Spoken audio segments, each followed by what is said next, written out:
untuk acara selanjutnya, yaitu acara inti ceramah agama yang akan disampaikan Al-Mukarram Al-Habib Umar Faruk Al-Khirij, beliau yang dari Malang.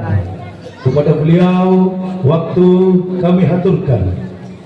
Allahumma salli ala Muhammad wa ala ali Sayyidina Muhammad.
Assalamualaikum warahmatullahi wabarakatuh.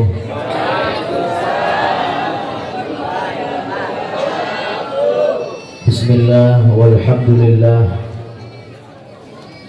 wassalatu wassalam ala rasulillah Muhammad bin Abdillah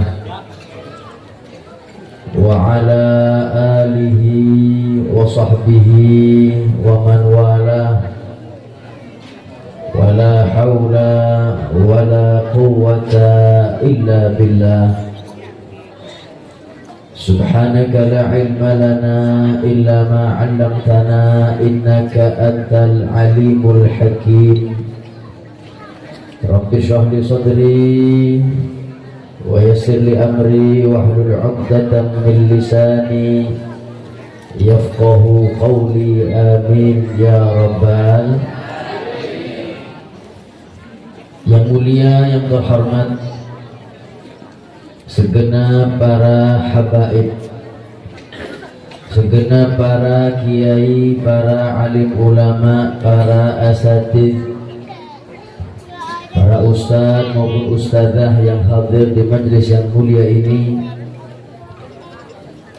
Wa nakhusu bidzikri, khususnya kepada yang pertama Mudirul Ma'had Hidayatul Talibin, guru kita semua Kiai Al-Ustadz Ali,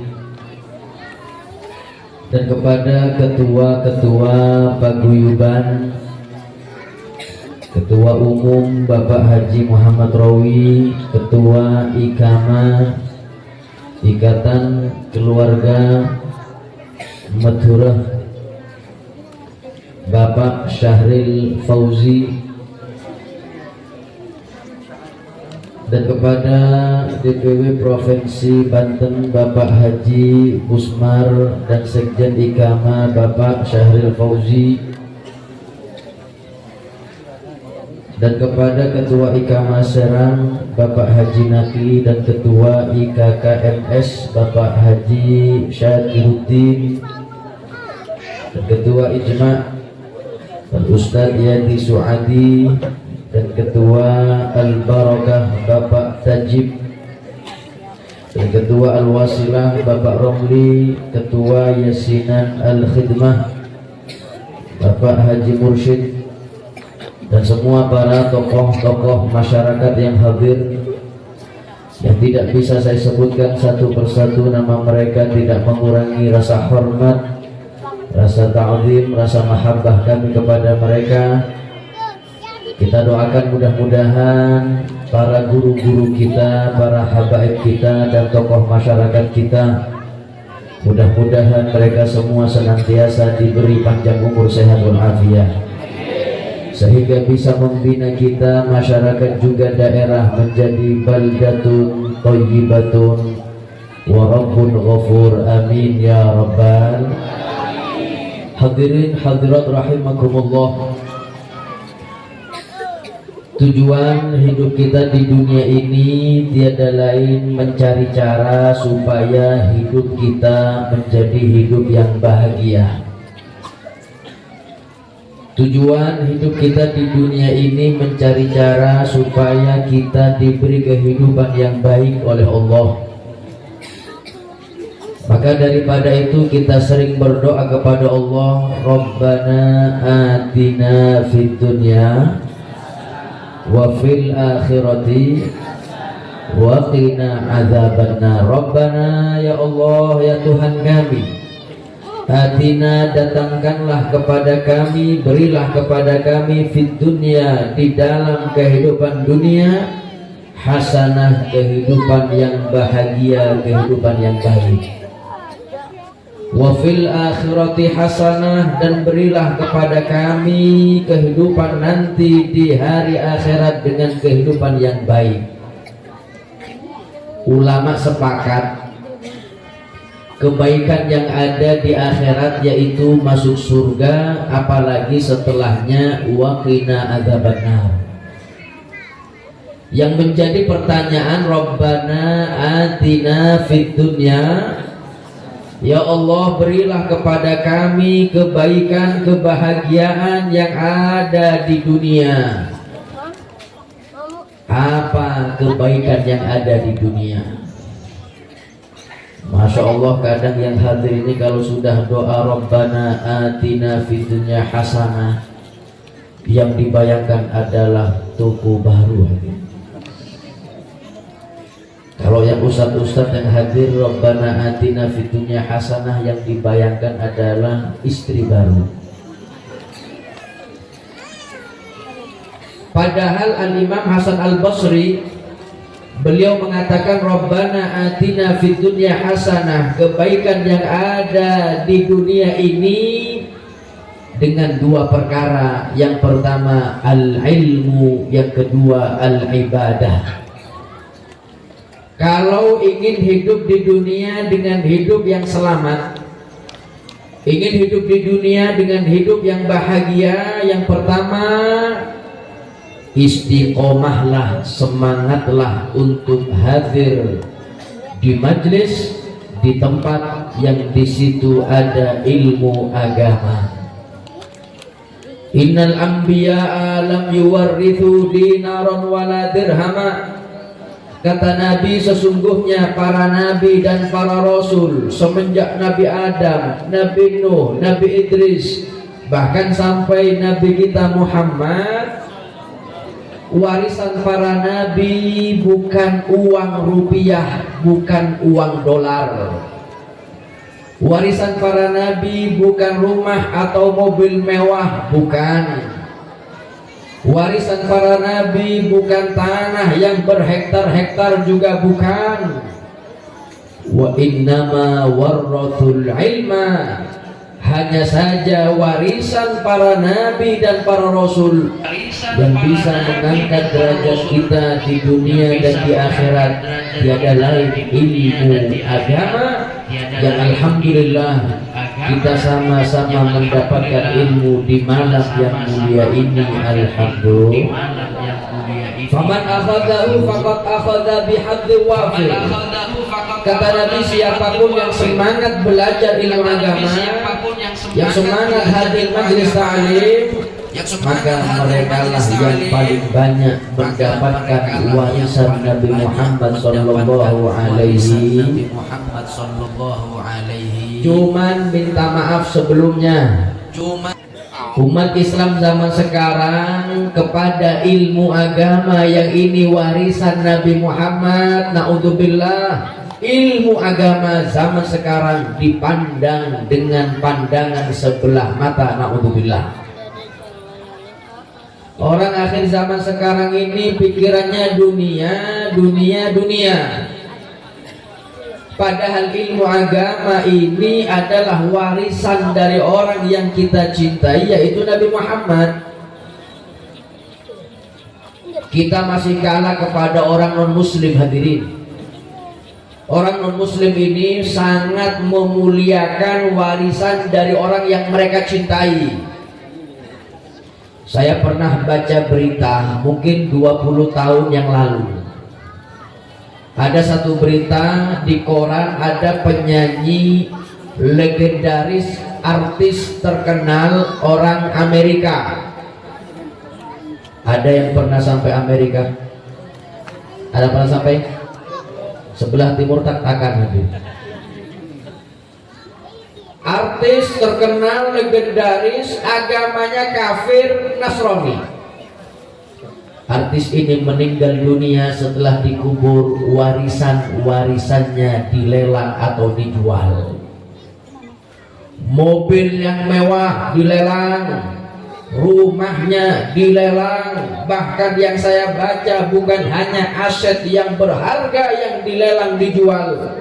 Maaf, baju kaos yang dipakai nyanyi juga dilelang, bahkan dijual, buka harga rupiahnya 3 miliar. Baju kaos bekas dilelang harga 3 miliar. Saya tanya yang hadir, baju kaos sampean harganya berapa? Kimun baju. Kalau nggak laku jadi pel-pelan itu. Ini kaos artis terkenal, agamanya kafir Nasrani, kaosnya dijual dengan harga 3 miliar. Habib, ada yang beli, jangan salah. Pencinta artis-artis, pencinta artis ini mengantri, bahkan naudzubillah, kaos artis itu pada akhirnya laku dengan harga 6 miliar. Pertanyaannya hadirin, buat apa Habib beli kaos singlet, kaos bekas harganya 6 miliar, buat apa? Mereka pencinta artis ini bukan memandang kaos ini kaos biasa. Mereka pandang kaos ini warisan dari orang yang mereka cintai. Untuk mendapatkan warisannya 6 miliar pun dibayar untuk mendapatkan warisan dari orang yang mereka cintai. Kita umat Islam akhir zaman sekarang ini kepada ilmu agama yang itu warisan Nabi Muhammad, kurang menghargai ilmu agama. Saya buka pikiran Bapak Ibu, kalau kita ini sudah meremehkan warisan Nabi yaitu ilmu agama. Saya usul kepada ketua panitia penyelenggara acara malam ini, saya usul mungkin tahun depan atau acara Rajab nanti atau acara Haflatul Imtihan, saya usul di depan pondok tulis satu banner atau pengumuman yang mau hadir acara peringatan Maulid Nabi Muhammad di Pondok Pesantren Hidayatul Thalibin, setiap orang wajib bayar 200.000. Kira-kira ada yang hadir? Dijamin sepi hadir. Kenapa sepi? Kok mahal? Hadir pengajian bayar 200.000 mahal. Tapi coba naudzubillah ada pengumuman masuk ke Serang hadirin, akan manggung di kota tercinta kita Serang, penyanyi dangdut terkenal Ayu Ding Ding. Yang mau hadir setiap orang wajib bayar 200.000. Kira-kira ramai apa sepi? Ramai apa sepi? Kenapa ramai? Murah beb. 200.000 untuk maulid Nabi Muhammad, untuk ilmu agama, kita pandang ini harga yang mahal. Tapi kalau untuk majelis konser dangdut 200.000 murah hati. Makanya kita hadir majelis seperti ini, nggak ada yang bayar, gratis. Ada yang bayar? Sudah gratis, alhamdulillah, dapat bingkisan, alhamdulillah. Sudah gratis, masya Allah, berangkatnya lapar pulang, alhamdulillah. Kita sudah gratis, masya Allah, insya Allah yang hadir dosanya diampuni oleh Allah.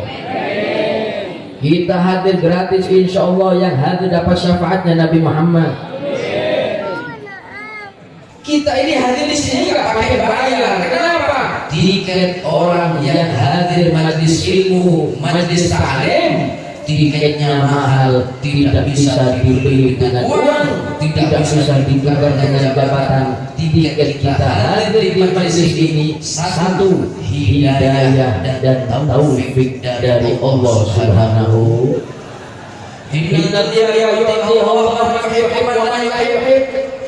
Kata sesungguhnya dia sudah Allah bagi rata semua kepada hamba-hambanya.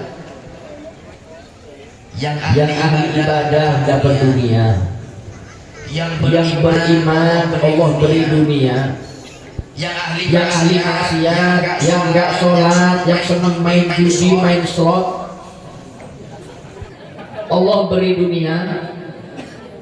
Bahkan yang kafir pun Allah beri dunia, bahkan lebih banyak hadirin. Allah bagi dunia ini semuanya rata, pasti dapat dunia. Walakin la yu'til ilma illa man yuhibbuhu minal abrar. Tapi kalau ilmu agama tidak semuanya Allah beri kecuali kepada hamba yang dipilih oleh Allah, dan itu hamba terbaiknya Allah Subhanahu. Berarti kita kumpul di sini bukan karena kekuatan kita, tapi karena Allah yang mau kita hadir di majelis ini. Kadang orang zaman sekarang, masya Allah, bangga kalau tidak mau belajar ilmu itu, bangga ngapain hadir majelis maulid, ngapain hadir majelis taklim. Oh maaf, bukan mereka yang nggak mau hadir, tapi mereka belum dipanggil oleh Allah untuk hadir di majelis ilmu. Bukan mereka yang nggak mau sholawatan, bukan mereka yang nggak mau maulidan, tapi mereka yang tidak dipanggil oleh Nabi untuk bisa sholawatan dan maulidan. Mudah-mudahan yang hadir, yang maulidan, yang ada di majlis ini, insya Allah dosanya diampuni oleh Allah. Amin ya Rabbal Alamin. Kebaikan yang ada di dunia yang pertama dengan ilmu, dan alhamdulillah kita dapatkan ilmu di majlis ini, mudah-mudahan barokah manfaat di dunia wal akhirah. Yang kedua bil ibadah.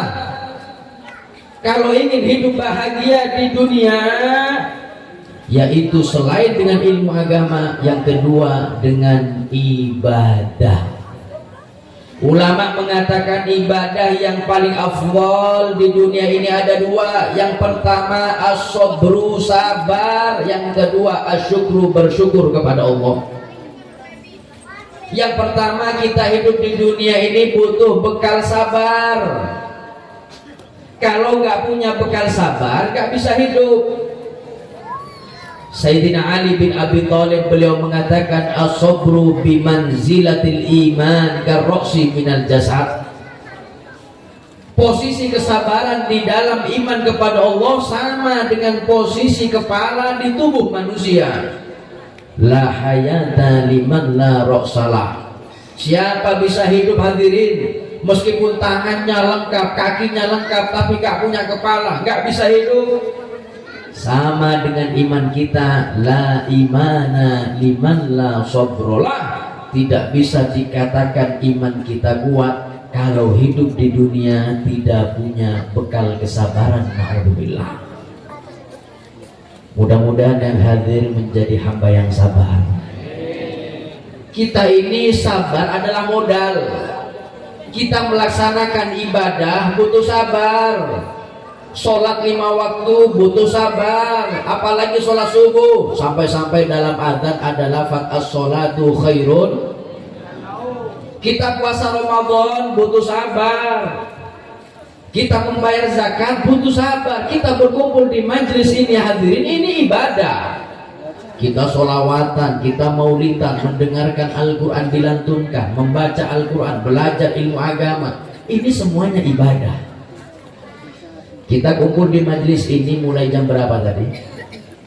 Jam 8? Jam 8. Ada yang ngomong ba'dal maghrib, sekarang sudah hampir jam 11, hampir jam 12. Masya Allah, 3 jam lebih kita duduk di majelis ini sabar. Meskipun saya perhatikan ibu-ibu sudah ganti posisi duduknya berapa kali hari. Asela muncul, asela boleh nih, muncul boleh nih, payah-payahnya nih. Tapi sabar, nggak ada yang pulang untuk Nabi Muhammad, untuk ibadah. Kata Abdullah bin Abbas, siapapun yang sabar ibadah kepada Allah, jangan khawatir, derajat kita nanti akan dinaikkan oleh Allah sebanyak 300 derajat. Amin Allahumma. Menjauh dari maksiat juga butuh sabar.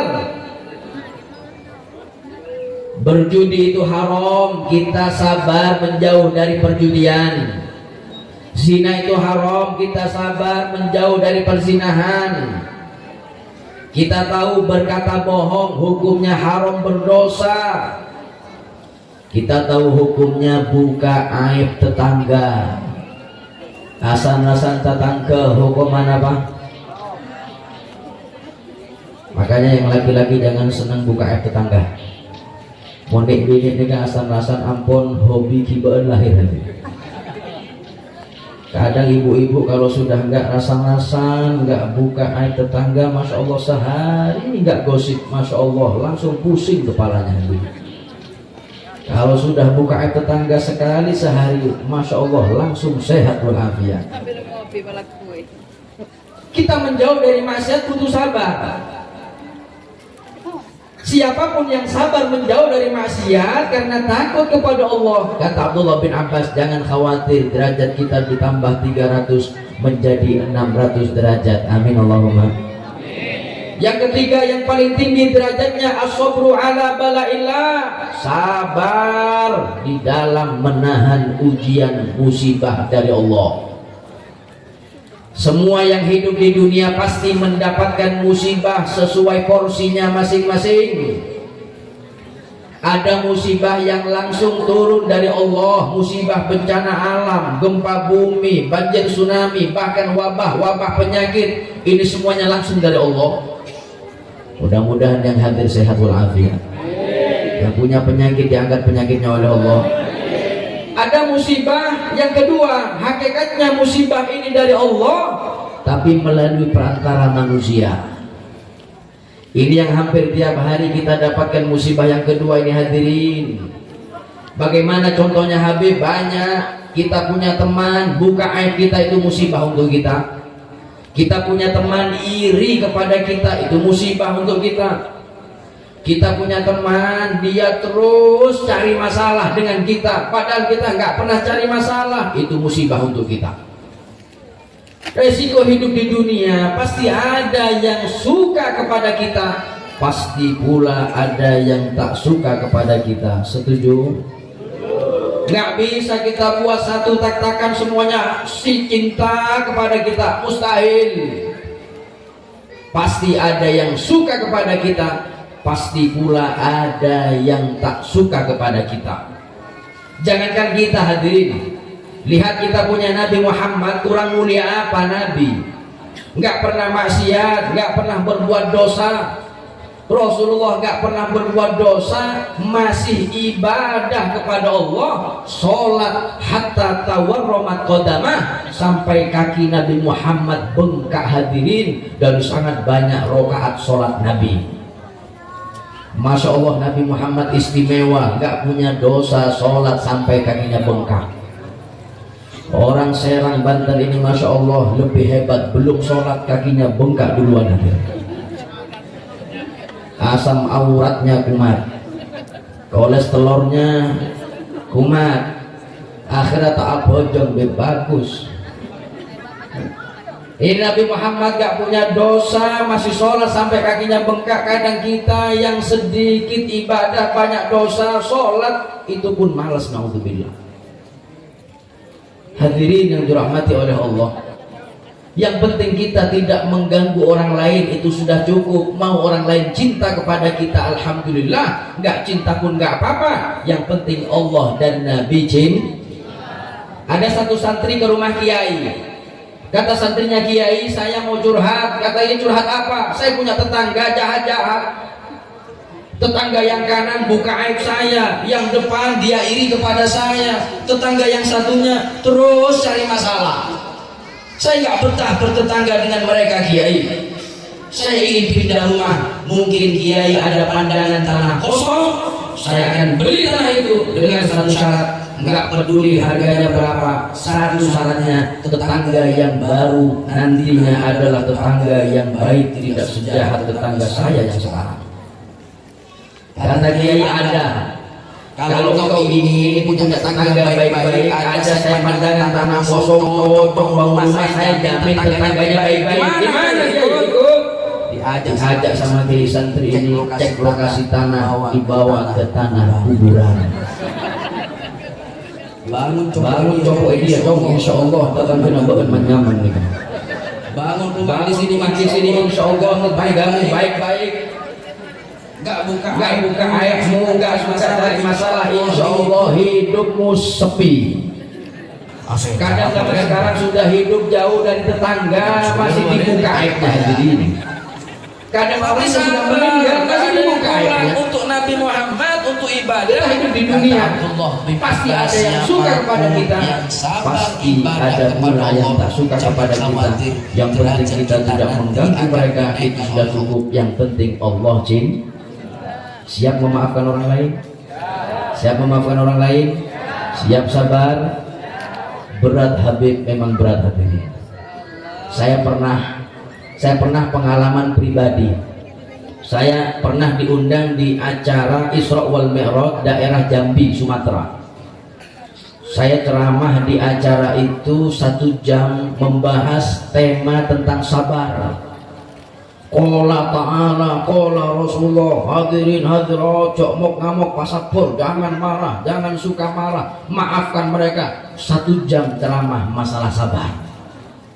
Saya tutup ceramah, saya ramah tamah. Setelah ramah tamah saya mau pulang. Subhanallah, ketika mau pulang nyari sendal, hilang sandal itu. Saya ingat sandal tadi saya lepas di sini, kok nggak ada. Saya prasangka baik, biasanya panitia. Saya panggil panitia tolong sandal saya di mana, saya mau pulang. Kata panitia, Habib, barusan saya melihat sandal Habib di sini, loh. Sekarang kok nggak ada? Ya Allah, Habib, ini ada yang minjem nggak pakai izin, Habib. Ini bahasanya halus lagi. Kalau kasarnya, sandal Habib kecolongan, kemalingan. Saya manusia bukan malaikat, hadirin. Ketika saya mendengar sandal hilang, wah naik darah di kaki, naik darah sampai ubun-ubun. Wah, apalagi sandal yang hilang, maaf sandalnya masih baru, bagus, mahal lagi. Saya beli ketika di negara Oman. Ada yang pernah sampai Oman? Sebelah barat tak-takan. Kalau Amerika timurnya. Saya pulang dari Yaman, selesai belajar dari Yaman, saya pulang lewat negara Oman. Sampai di Oman ngelihat ada sandal dijual kulit, harganya menurut saya ini mahal. Hampir 1,5 juta. Saya beli karena suka dengan sandalnya. Dari sangat sukanya dengan sandal ini, hadirin, Masya Allah, nggak langsung saya pakai, hadirin. Saya taruh rapi di koper, saya bawa ke Indonesia, ke Jakarta, pulang ke Malang, sampai di Malang nggak langsung saya pakai. Mau pakai eman. Saya lihat cuma ya Allah, sandal baru 1,5 juta. Sebulan, 2 bulan, 3 bulan ada panitia nelpon, Habib tanggal sekian Habib kosong atau tidak? Kalau kosong, Habib yang ngisi ceramah acara Isra wal Mi'raj, acara yang hadir ribuan. Masya Allah, saya mendengar acara yang hadir ribuan hadirin, langsung saya mikir, oh pas acara besar, pas Habib kok anggu sandal anyar, Habib pakai sandal anyar, pas, cocok nih. Siap, saya bisa ngisi acara itu. Siap Habib, terima kasih. Subhanallah, berangkat dari Surabaya ke Jambi, sandal baru gak saya pakai, mana saya taruh di koper, nanti mau berangkat acara baru saya pakai. Sampai di Jambi, berangkat ke acara baru saya pakai. Ke acara, subhanallah, sekali pakai, setelah ceramah hilang. Wah, naik darah nih hadirin. Panitia sudah gak enak, minta maaf Beb, minta maaf. Tapi saya nggak bisa marah. Nah, kenapa Beb gak bisa marah? Padahal sandal yang hilang mahal, nggak bisa. Kenapa? Karena tadi ceramah 1 jam bahas masalah sabar. Akhirnya pura-pura senyum. Kata saya, oh tak pernah apa nih, biasa anak baru karena Habib biasa. Padahal hati saya, ya Allah, panas hati. Mohon bahasa makin sakitnya tuh di sini. Tapi saya usaha, ya Allah, beri saya kesabaran, ikhlas ya Allah, beri saya paksa. Memang ibadah itu butuh paksaan. Nggak bisa terus minta doa kiai, doakan saya jadi orang istiqomah ibadah. Kalau tidak dipaksa dari dirinya, nggak mungkin bisa sampai mati. Doakan kiai saya jadi orang yang baik. Kalau nggak dipaksa baik, nggak bisa sampai mati. Saya paksa diri saya ini punya sabar, saya paksa, alhamdulillah diberi sabar dan ikhlas oleh Allah. Kata saya, sudah panitia sudah takdirnya hilang, selesai. Panitia nggak enak, kata panitia, Habib duduk 15 menit, paling lama setengah jam. Tuh, sampai mau kemana? Saya mau tanggung jawab, Habib. Saya mau pergi ke toko, saya akan ganti sandal Habib dengan sandal yang baru. Saya ngomong dalam hati, ya Allah, barokah sabar. Kata saya, kalau memang sandal baru, antara setengah jam, 4 jam yang dosa. 4 jam saya tunggu. Siap Beb, berangkat panitia hadirin, beli sandal baru, setengah jam kemudian datang dengan membawa sandal baru. Habib, sandal baru ini Habib, untuk Habib. Dilihat memang sandal baru, tapi sandal baru, sandal jepit warna kuning. Saya masih ingat mereknya Swallow. Kata saya, Allah, sandal 1,5 juta turun 15.000 ya Allah. Saya bilang kepada panitia, penistaan agama saya. Daripada saya pulang nggak sendalan, ya sudah saya pakai sandal jepit warna kuning Swallow saya pakai. Apes lagi, kenapa apesnya? Lewat depan ibu-ibu. Ibu-ibu kalau sudah buka aib nggak mandang hati lagi. Saya lewat depan ibu-ibu pakai sandal itu, terus ada satu ibu ngomong, ya Allah Beb, Habibnya ganteng tapi sandalnya jepit. Saya sabar hadirin, nggak apa-apa sudah. Saya pulang ke penginapan, saya lepas sandal baru yang jepit itu, saya masuk ke dalam penginapan, saya istirahat. Saya sholat isya, setelah isya mau berangkat acara selanjutnya, subhanallah, keluar dari penginapan mau pakai sandal jepit yang baru, sandal jepit baru itu hilang lagi. Tapi ini enak, sandal jepit hilang diganti dengan sandal yang lebih bagus, lebih baru, lebih mahal daripada sandal saya yang hilang di acara. Saya nggak berani pakai, saya tanya, ini siapa yang ngasih sandal? Satu orang katakan, ini dia tahu sandal Habib hilang di acara, diganti dengan sandal yang lebih bagus ini. Saya mikir, ya Allah, seumpama saya marah diuji sandal hilang di acara, saya marah, nggak mungkin diganti yang lebih bagus oleh Allah. Saya langsung syukur hadirin ya Allah, barokah sabar ini hikmahnya ya Allah. Memang hikmahnya lebih manis daripada sampai-sampai saya ngomong ya Allah, kalau hikmahnya seperti ini sering-sering hilang nggak apa-apa ya. Sandal saya harus hilang. Panitia, saya nggak elang panitia, larang ini ya. Yang ngambil kepreset ya. As-sabru kasibri fi madakihi, kata ulama, sabar itu nggak gampang. Sabar itu memang pahit rasanya hadirin, walakin awaqibuhu ahla minal asali. Tapi kalau kita bisa sabar, maka hikmah yang Allah berikan lebih indah, lebih manis daripada manisnya Mudah-mudahan yang hadir menjadi orang yang sabar. Amin Allahumma. Yang kedua, kalau ingin hidup di dunia dengan ibadah, yang pertama sabar, yang kedua syukur. Kapanpun dan berapapun kita mendapatkan nikmat, maka bersyukur, ucapkan alhamdulillah. Kalau kita sadar semua nikmat ini dari Allah, gak ada ceritanya nikmat yang kecil, semuanya berharga mahal. Saya pernah diundang di daerah Kalimantan Selatan. Setelah ceramah bertemu dengan satu orang kaya, bos batu bara. Rumahnya hadirin, rumahnya total luas tanahnya 1 hektar. Punya mobil 70 lebih, paling murah mobil Pajero Fortuner.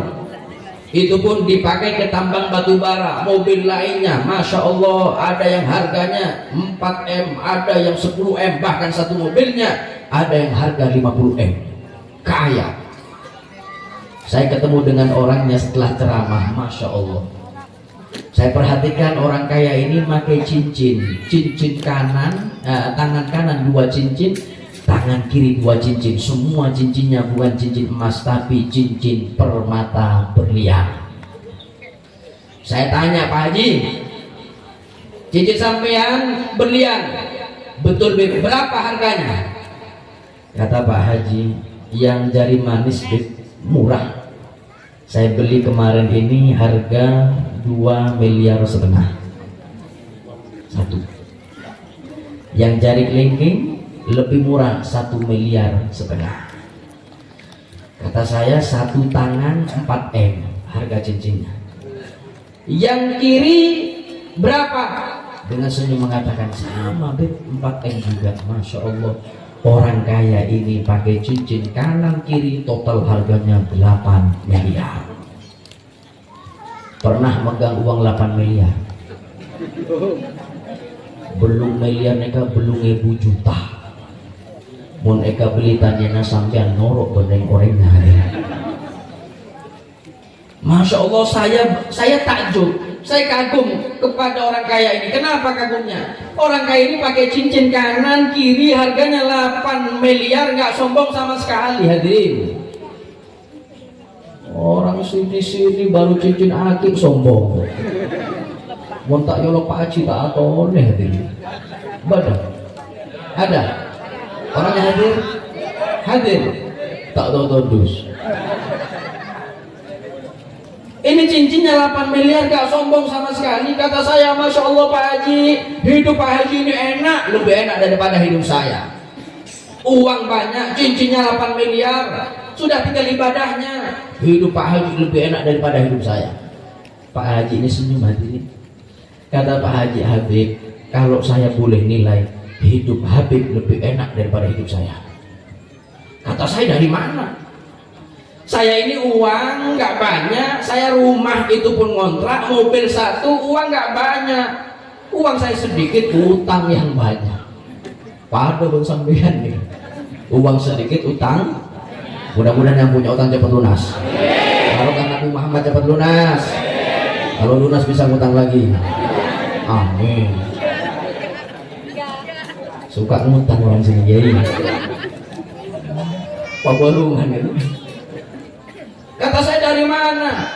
Kata Pak Haji Habib, memang betul saya dilebihkan rezeki harta oleh Allah, betul.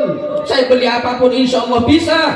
Tapi Habib harus tahu, saya diberi penyakit oleh Allah sudah 15 tahun sampai sekarang nggak diberi sembuh. Kalau Habib ada obatnya saya beli. Berapapun harganya saya beli, meskipun seharga harta yang saya miliki saya beli, nggak apa-apa saya miskin. Yang penting saya sehat walafiat. Kata saya, sakit apa Pak Haji? Corona. Oh, corona. Corona nggak bisa nafas, tak bisa nyambung, mati. Kanker lebih parah daripada kanker. Sakit apa? Saya lihat Pak Haji ngomong masih sehat, jalan masih segar. Kata Pak Haji Habib, saya sudah ke Singapura, Malaysia, sampai ke Jepang, nggak diberi sembuh oleh Allah. Sudah 15 tahun. Harta yang saya miliki, kalau sudah terkena penyakit ini nggak terasa nikmat. Saya diberi lidah oleh Allah. Tahu lidah? Cila. Mana cila? Lidah saya Habib 15 tahun dicabut nikmatnya oleh Allah. Lidah saya 15 tahun mati rasa. Tak bisa rasa manis, asin nggak bisa, semua rasa nggak ada rasanya. Cukup tempe benumbi, sobung rasanya. Ini pada bro. Orang Serang Banten, orang katakan alhamdulillah, tempe masuk alhamdulillah, telur masuk alhamdulillah, jengkol masuk alhamdulillah. Betoke kuring masuk. Nyaman tak nyaman? Kata saya, ya Allah, begitu tahu Pak Haji ini punya musibah seperti itu, saya syukur ya Allah, ternyata hidup saya lebih enak daripada Pak Haji. Makanya sampean gak usah akhirnya ke nikmat tetangga. Kita nggak boleh iri kepada nikmat orang lain. La tahsud ala ni'mati ahadin. Kata Al-Imam Syarawi, beliau mengatakan ketika melihat tetangga lebih kaya daripada kita, gak boleh iri, karena kita gak tahu nikmat apa yang Allah cabut dari orang itu. Betul? Banyak orang kaya kadang pakai mobil mewah dengan rumah mewah, enak hidupnya, belum tentu kadang diuji oleh anaknya. Anaknya satu masuk penjara narkoba, ada apa tidak? Satunya curanmor, ada apa tidak?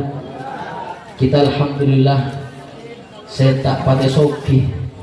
Kita alhamdulillah meskipun nggak begitu kaya, alhamdulillah hadirin punya anak pondok pesantren, alhamdulillah. Kita punya anak hafal Al-Quran, alhamdulillah.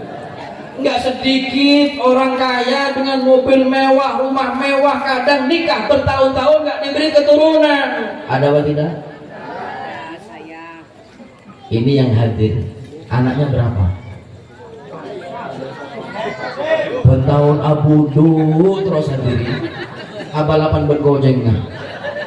Nikmat, banyak anak, banyak rezeki.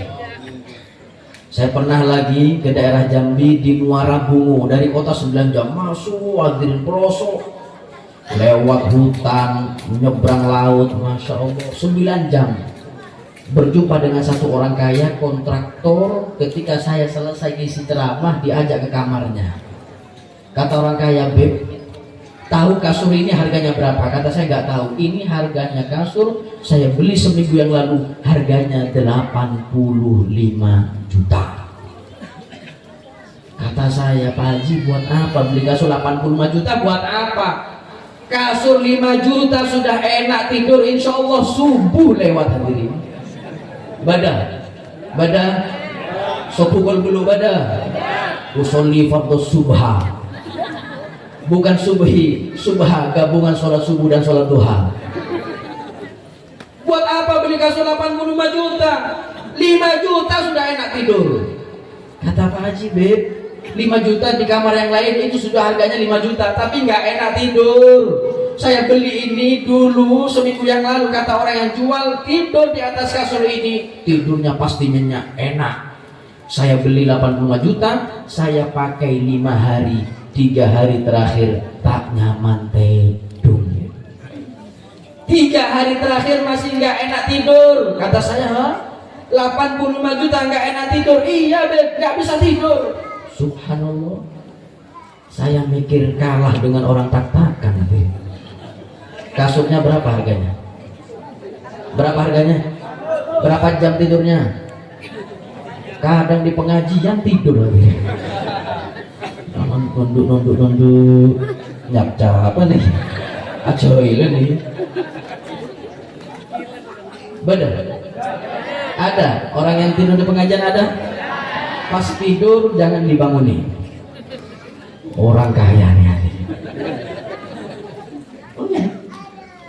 Kalau kita sadar semua nikmat ini dari Allah, nggak ada nikmat yang kecil, semuanya mahal. Kekayaan yang sesungguhnya bukan dengan harta, kekayaan yang sesungguhnya bukan dengan jabatan. Kekayaan yang sesungguhnya kalau punya hati yang syukur, punya hati yang qanaah atas pemberian dari Allah Subhanahu. Saya tanya yang hadir ini orang kaya apa miskin? Kaya apa miskin? Kaya apa miskin? Ada yang sedang-sedang saja, ada yang kaya, ada yang miskin. Itu kan versi kita. Kalau kita ikut versinya Nabi Muhammad, kita semua ini orang kaya. Amin Allahumma.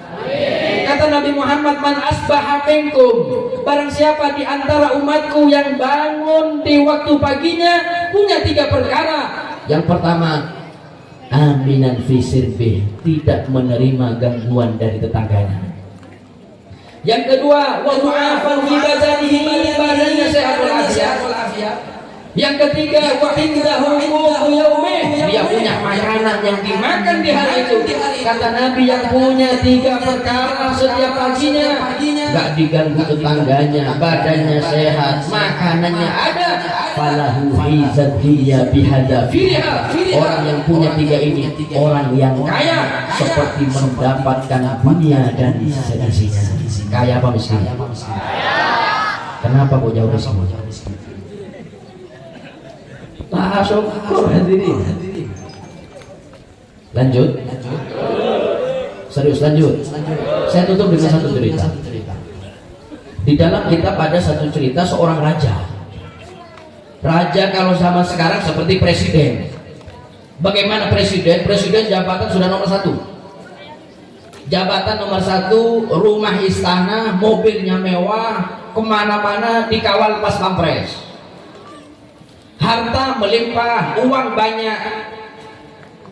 Ada satu raja disebutkan dalam kitab, Masya Allah, rumahnya mewah, mobilnya mewah, uangnya banyak. Cuman raja ini diberi ujian oleh Allah, perutnya besar, kembung. Kenapa kembung? Sebulan raja ini nggak bisa buang angin alias nggak bisa kentut.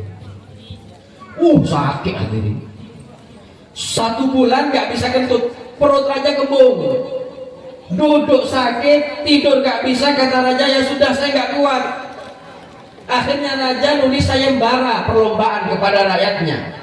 Kata raja, hei rakyat-rakyatku, siapapun yang bisa mengobati penyakitku sampai aku kentut buang angin, minta apapun saya beri. Tapi ingat, kalau gagal mengobati saya, ingat saya penggal kepalanya. Raja, saya bisa mabaras, minta apa pun ngereng kayak raja. Tapi mau gagal tengah cetak kaelah. Ditulis oleh raja, dicetak yang banyak, disebar ke rakyat-rakyat, ditempel di rumah di kampung-kampung ini. Masya Allah, dokter-dokter daftar mau mengobati raja karena tergiur dengan hadiahnya. Ada satu kiai waliullah, dia ulama sepuh, Masya Allah. Ketika melihat pengumuman raja sakit, kata dia, ya Allah, kasihan raja ini, sebulan gak bisa buang angin. Coba ya Allah, saya mau daftar mengobati raja dengan doa. Siapa tahu doa saya dikabulkan, raja bisa kentut. Kiai daftar mengobati raja. Ketika di hari raja diobati, para dokter sudah berkumpul.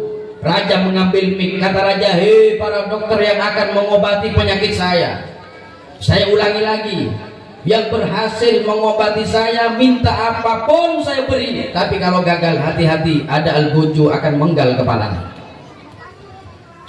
Setuju? Setuju. Ayo nomor 1 maju. Dokter nomor 1 maju hadirin. Dokter nomor 1 maju, membuat racikan obat, Kemudian racikan obat dicampur di dalam air, diberikan kepada raja. Silakan raja minum.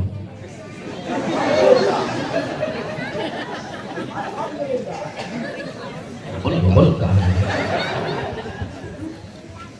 Setelah diminum kata raja, hari ini insya Allah sembuh. Kata raja, saya nggak mau hari ini, 10 menit saya tunggu. Nggak bisa, hati-hati. Setelah diminum oleh raja, tunggu 10 menit. Nggak bisa kata raja. Gagal. Langsung mengambil pedang. Mati. Nomor dua sudah menyiapkan obat diberikan kepada raja. Diminum sama raja. Ditunggu 10 menit. Gagal. Mati. Nomor teluk mati. Nomor 4 mati. Nomor 5 Kiai maju. Kata raja, Kiai, ada apa kesini? Bukan acara maulid nih Kiai. Oh, di pengajian nih kan. Ini ngobati penyakit saya. Kata Kiai, iya raja, saya tahu. Saya mau mencoba ngobati raja dengan doa. Mudah-mudahan doa saya kabul, raja bisa sembuh, bisa kentut. Kata raja, sudah Kiai, ini sudah 4 dokter gagal dengan obatnya. Kiai mau ngobati saya dengan doa, saya bisa doa. Sudah, gagalkan niat Kiai, saya takut gagal ngobati saya. Akhirnya Kiai saya penggal kepalanya. Sudah, gagal. Kata Kiai, enggak raja, saya mau ngobati raja karena tergiur dengan hadiahnya. Kata raja, Kiai mau hadiah apa? Kiai kalau bisa ngobati saya mau hadiah apa? Mau mobil, ambil nanti mobilnya. Mau rumah, silahkan, minta apapun saya beri. Kata Kiai pintar hadirin. Kata Kiai, saya nggak minta apa-apa raja, cuman saya minta satu. Kalau nanti saya doakan raja sembuh bisa kentut, saya minta satu. Saya minta jadi raja, raja turun jadi rakyat. Kata raja, pintar. Bomong tak kentut tadi Kiai hadirin. Kata raja, berat ini Kiai. Kalau gini gimana Kiai? Kiai nanti berhasil mengobati saya. Kalau berhasil separuh harta saya ambil. Kata Kiai, nggak mau. Saya maunya jadi raja. Raja keluar dari istana ini, nggak usah bawa harta, jabatan, berikan kepada saya semua. Kata raja, ya sudah gini aja Kiai. Kiai kalau berhasil mengobati saya, Kiai jadi presiden, jadi raja, tapi saya jadi wakilnya. Oh, nggak bisa. Saya mau jadi presiden nggak pakai wakil-wakilan. Pada wakil Rosakila dengan ini. Saya pun raja. Nah terus Kiai maunya apa? Kata Kiai, saya mau jadi raja. Sini semua jabatan raja dan hartanya raja jadi rakyat miskin. Kalau raja gak mau, saya pulang, biar raja sakit. Kata raja, ya sudah Kiai, siap. Obati saya, doakan berhasil, ambil semua jabatan saya, rumah saya, mobil saya, semuanya ambil. Kiai nanti jadi presiden, jadi raja. Saya akan turun jadi rakyat miskin. Yang penting saya sehat, bisa keluar angin. Deal Kiai apa raja? Deal. Mendekat Kiai memegang perut raja hadirin. Doanya nggak panjang. Doanya simple. Doa itu nggak tergantung panjang atau pendek, lengkap atau tidaknya, tapi siapa yang berdoa. Kadang Kiai doa Rabbana atina fid dunya hasanah wa fil akhirati hasanah wa qina adzabannar qabul. Kita kadang sampai ngapok tak kubul hati. Kadang 10 menit doa nggak kubul. Doa bukan lengkap atau tidaknya, panjang atau pendeknya, tapi siapa yang berdoa. Kiai memegang perut raja, berdoa kepada Allah. Doanya seperti anak curhat kepada ayahnya. Kata Kiai, Allah, nggak pakai alhamdulillah, Allahumma sholli ala. Langsung mau sampean cok nero. Tambah 5 lagi katmu sampean. Kurang acor ya. Kata Kiai, ya Allah, kasihan raja ini Allah, perutnya sudah sebulan nggak bisa buang angin, tolong sembuhkan ya Allah. Setelah doa itu, perut raja dipukul oleh Kiai. Subhanallah.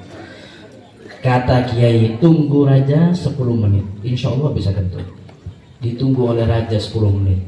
Berjalan waktu dapat 5 menit, belum bisa kentut. Ustadz Kiai diingatkan, Ustadz, sudah 5 menit belum bisa kentut. Siap raja, sisa 5 menit lagi. Berjalan waktu 8 menit, sisa 2 menit. Ustadz, kurang 2 menit Ustadz. Al-Gujo, tolong letakkan pedang di lehernya. Oh, Ustadznya keringetan hadirin. Kata Ustadz, ya Allah, kurang 2 menit ya Allah. Wah, ini kalau lolos lanjutan nih ya Allah. Langsung Ustadz mengangkat tangannya, ya Allah, sembuhkan penyakit raja, beri dia kesembuhan, bismillah. Dipukul lagi perutnya. Subhanallah. Doa yang kedua dikabulkan oleh Allah, raja langsung bisa akan tobat. Bayangkan sebulan gak kentut terus akan tobat. Jedul lagi. Jedul ini. Raja setelah bisa kentut, buang angin, senang, bahagia, sembuh, rakyat dikumpulkan. Kata raja, hei rakyat, saya sudah berjanji yang berhasil mengobati saya, minta apapun saya beri. Ini Ustadz berhasil mengobati saya, Ustadz minta dia jadi raja, saya diminta untuk turun jadi rakyat jelata, rakyat miskin. Mulai sekarang saya umumkan, jabatan presiden saya, mobil mewah saya, rumah istana, uang yang banyak, rakyat yang banyak, saya serahkan kepada Pak Ustadz. Silahkan Pak Kiai, Pak Ustadz, panjenengan sekarang jadi raja, jadi presiden. Apa kata Kiai? Maaf raja, sebenarnya saya nggak mau jadi presiden. Tadi sampean maksa jadi raja, kok sekarang sudah jadi nggak mau. Apa kata Ustadz? Ini dengarkan hadirin. Kata Kiai, raja, saya masih punya harga diri. Meskipun saya bisa ngobati raja sampai bisa buang angin, maaf, saya nggak bisa dan tidak mau diberi upah bayaran harta yang hanya seharga kentut. Maksudnya gimana? Jabatan presiden raja, istana raja, mobil raja, harta semuanya cuman seharga kentut raja. Ngamuk raja. Jangan macam sama Ustaz. Jangan macam-macam, ini istana miliaran, mobil keluaran 2030 belum keluar sekarang. Saya cuma yang bilang cuma seharga kentut. Raja, tadi raja ketika bisa kentut sebulan, saya tanya, raja rela mengorbankan memberi jabatan kepada saya, mobilnya, untuk apa? Kata raja, ya untuk bisa kentut Pak Ustaz. Cukup raja. Berarti harta dan jabatan raja hanya seharga kentut. Berarti kentut sampean larang, lebih larang daripada mobil. Setuju. Makanya saya bingung, kalau zaman sekarang ada orang rebutan jabatan, berarti rebutan.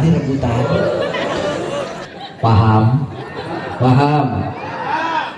Kalau ada satu saudara saling karena harta warisan, berarti saling rebutan kan? Benar. Yang hadir ada yang rebutan kentut. Ini kan saya akil pengalaman. Saya akil apa tobat.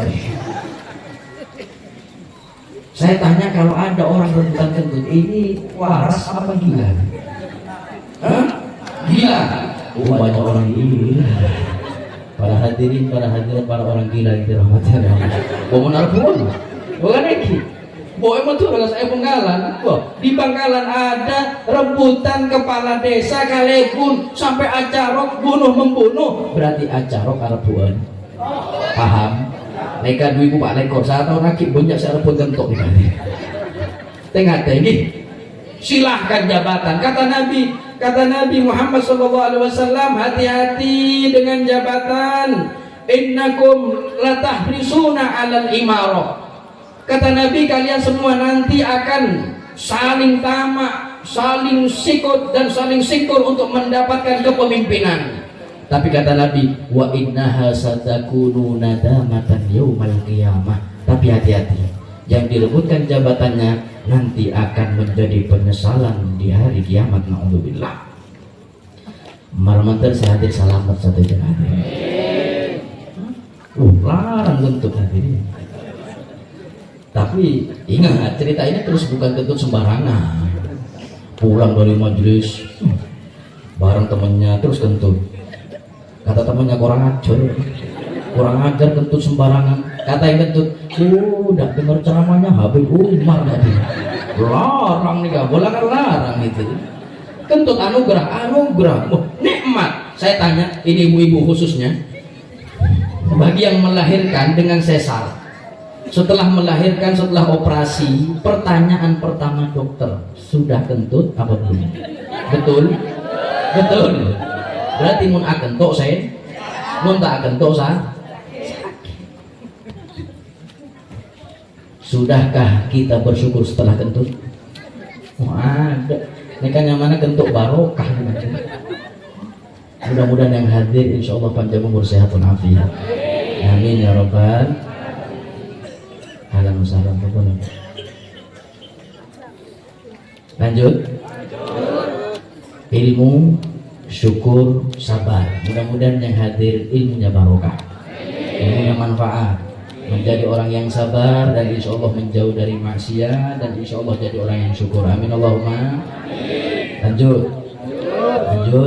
Kalau sampean enak. Lanjut. Akan cocok. Apa? Kau lu saya acok reng adut. Saya ceramah saya acar yang nikah pas kosongan. Main poteh ada agamian nih kata. Panitia nih baru rumah. Terlalu ada. Doakan mudah-mudahan dosa panitia diampuni oleh Allah. Punya bodoh cocok dan nyaman kan lagi lemper nyaman itu. 2 jam bismillah. Berhubung kosongan cukup sekian sampai di sini. Enggak usah. Apa ngampun nih kan? Aku aja. Coba masuk hati kan ini bercanda. Jangan dimasukkan hati, pak masuk ke kresek, sabuk ke mobil. Malah bermanfaat, mudah-mudahan manfaat, barokah, amin ya rabbal alamin. Wassallallahu ala sayyidina Muhammadin wa ala alihi washabihi wasallam. Alhamdulillahi rabbil alamin. Al-Fatihah.